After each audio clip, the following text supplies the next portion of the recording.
Voilà des exemples où l'État joue son rôle, mais l'État ne peut pas se substituer, je le dis plusieurs reprises, on ne va pas revenir sur le statut de la Polynésie française. Les déclarations sont une chose, moi ce que je vois c'est qu'aujourd'hui le pays a accepté, le plan de redressement qui a été proposé à l'issue de la mission. C'est sur la base de ce plan de redressement que les 41 millions ont été, débloqués par l'Agence française de développement.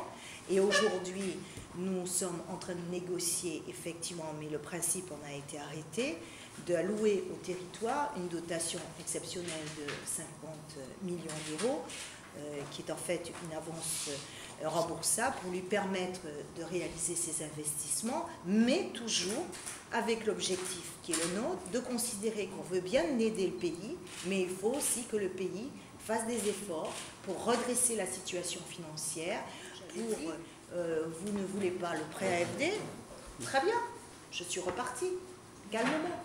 Quelque temps après, ils l'ont accepté, donc ça veut dire que les choses se sont faites progressivement, puisque vous connaissez les conditions fixées dans le rapport, notamment sur la nécessité effectivement que certains biens du territoire soient cédés, que d'autres, certains satellites puissent fusionner. Il y a un travail qui doit être fait, dès lors qu'ils respectent ses engagements, l'État débloquera les crédits. La République a déclaré qu'il ne serait jamais l'allié d'aucun parti indépendantiste lors de ses vœux.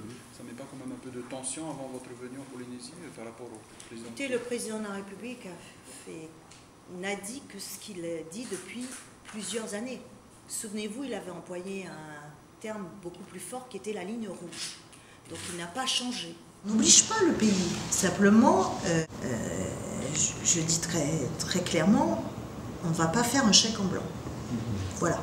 Mais l'État peut tout à fait agir en la matière, parce qu'effectivement, au nom de cette solidarité, on peut tout à fait proposer la mise en place de ces chantiers d'insertion. Et moi, je crois qu'il faut plutôt s'en féliciter.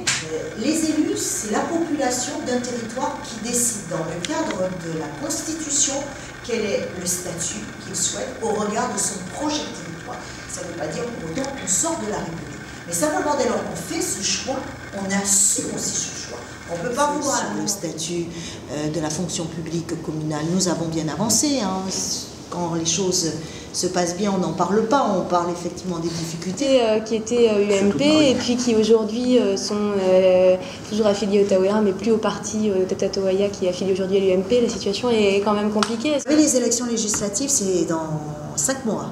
Il y a déjà une échéance importante pour la Polynésie, je vous dis, c'est l'échéance présidentielle. Parce qu'il y a deux choix. Je le dis très clairement, il y a deux choix pour l'outre-mer.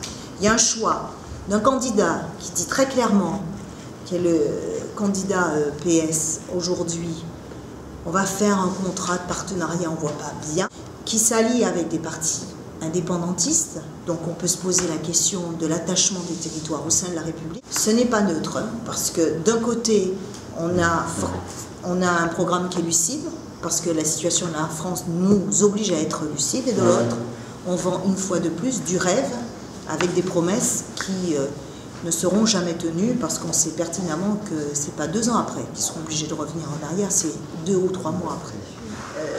Se mettre dans une situation où effectivement on n'a aucune perspective. En gros, c'est faites-moi confiance et vous verrez après, avec un risque important. Et vous savez, dans des situations comme celle-ci, l'outre-mer, à ce moment-là, loin des yeux, loin du cœur. On sent qu'il s'est marginalisé dans la classe politique depuis 2007 et qui aujourd'hui n'a plus une dizaine de représentants à l'Assemblée. Enfin, en tout cas, son groupe n'est vraiment plus ce qu'il était. Est-ce que c'est le bon partenaire pour l'UMP pour faire gagner Nicolas? Vous savez, ce sont les électeurs qui choisissent. Les soutiens, c'est une chose. Après, moi, je fais confiance à une population pour pouvoir apprécier l'action qui a été menée à un moment donné par un président de la République et un gouvernement. Je sais que c'est une réforme difficile pour la Polynésie.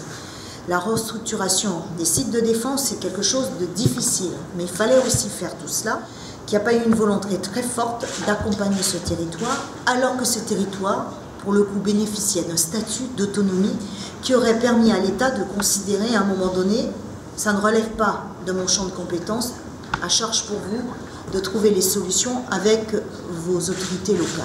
Nous n'avons pas fait ce choix-là. Nous avons fait un choix contraire qui consiste à dire non, il faut aider la Polynésie et quelles que soient les majorités, pas forcément celles proches de l'équipe en place au niveau national. Parce que ce qui nous animait avant tout, c'était le bien-être des Polynésiens. Donc nous avons fait le maximum dans ce domaine.